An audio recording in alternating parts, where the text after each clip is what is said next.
ہمیں بے روزگاری نے نہیں ہماری ڈگریوں نے مارا ہے۔ پچھلے ہفتے چھٹی کے روز 2 شاگردوں کا فون آیا کہ آپ سے ملنا چاہتے ہیں۔ یہ وہ 2 بچے تھے جنہوں نے کچھ عرصہ قبل میٹرک میں ٹاپ کیا تھا اور پورے شہر مضافات میں انہیں نونہار طلباء کا چرچا تھا۔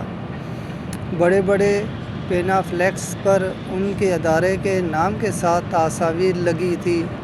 بڑے کالج کی طرف سے فری ایجوکیشن کی پیشکش ہوئی اور انہوں نے من پسند کالج کا انتخاب کر کے اس میں داخلہ بھی لیا۔ اگلے 4 سالوں میں کامیابی کا تناسب بھی قدرے بہتر رہا، گریڈ میں استحکام رہا۔ تب ان کو یوں لگا جیسے دنیا فتح کر لیں گے۔ ان کے گریڈ ان کی کامیابی کی دلیل اور گارنٹی ہیں، ان کی میٹرک کی سند ان کی اعلیٰ ملازمت پر قبولیت کی سند ہے، لیکن نتائج اس کے برعکس رہے۔ وہ جس بڑے ادارے میں انٹرویو دینے گئے، بہت کم نمبروں سے ٹیسٹ پاس ہو سکے۔ تحریری ٹیسٹ پاس کر بھی لیے تو انٹرویو میں رہ گئے۔ پینل کے سوالات ان کے سر سے گزر گئے۔ اسناد میں A+ گریڈ دھرے کے دھرے رہ گئے۔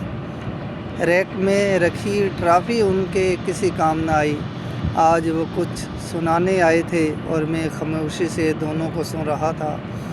دونوں کے چہروں پر مایوسی اور انجانہ سا عدم تحفظ تھا۔ چائے کا کپ رکھ کر ایک نے فرش کو دیکھتے ہوئے آخری جملہ بولا، سر، تعلیمی نظام نے بہت ظلم کیا ہے ہم پر۔ میں نے مسکرا کر کہا، بے روزگاری تو ہمارا بہت پرانا مسئلہ ہے شہزادے، میرٹ نہیں تو دیکھا جاتا۔ نہیں سر، دوسرا تڑپ کر بولا، ہمیں بے روزگاری نے نہیں ہماری ڈگریوں نے مارا ہے۔ ہمیں وہ کچھ سکھایا ہی نہیں گیا جو اگلے 10 سال ہمارے کام آتا۔ میں ایک بار پھر غور سے سننے لگا۔ آج اس کے بولنے کی باری تھی۔ ہمیں اعتماد نہیں سکھایا گیا، انگریزی میں پورے نمبر دے کر انگریزی بولنا نہیں سکھایا گیا، میتھ میں 100/100 لینے والے اپنی ہی زمین کا رقبہ نہیں نکال سکے، اردو میں پورے نمبر لے کر بھی ہم وزیر اعلیٰ کو عرضی نہیں لکھ سکتے۔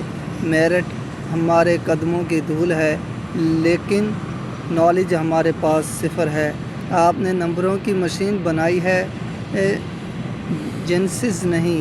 آواز اس کے گلے میں رند گئی۔ میرے پاس کوئی جواب نہ تھا۔ میرے ابو کے زمانے میں ڈاکٹری کا میرٹ 78% تھا، اب 91% پر بھی پاکستان کے سب سے تھکے ہوئے کالج میں بھی داخلہ نہیں ملتا۔ ان کے چہرے پر تھکن ہی تھکن تھی۔ لگتا تھا نوکریاں ہمارے قدموں میں گریں گی۔ آج جس کمپنی میں جاتے ہیں وہاں پورے نمبر لینے والے سینکڑوں کی تعداد میں کھڑے ہوتے ہیں، لیکن ٹیسٹ اور انٹرویو میں سب رہ جاتے ہیں۔ کہاں گئے وہ نمبر؟ وہ اپنا کٹارسس کر رہے تھے۔ یہاں سوال۔ میرے پاس کوئی جواب نہ تھا۔ ہم نمبروں کی مشین ہی تو بنا رہے ہیں۔ میری نظروں میں اس سال کویڈ میں میرٹ اور FSC میں پورے نمبر لینے والے 1197 طلباء گھوم گئے۔ 4 سال بعد ان کے سوالات ان سے بھی تلخ ہوں گے۔ 1100 طلباء اپنے ٹیچر کو فون کر کے کہیں گے آپ سے بات کرنی ہے، اور جواب میں وہی خاموشی، طویل خاموشی ملے گی۔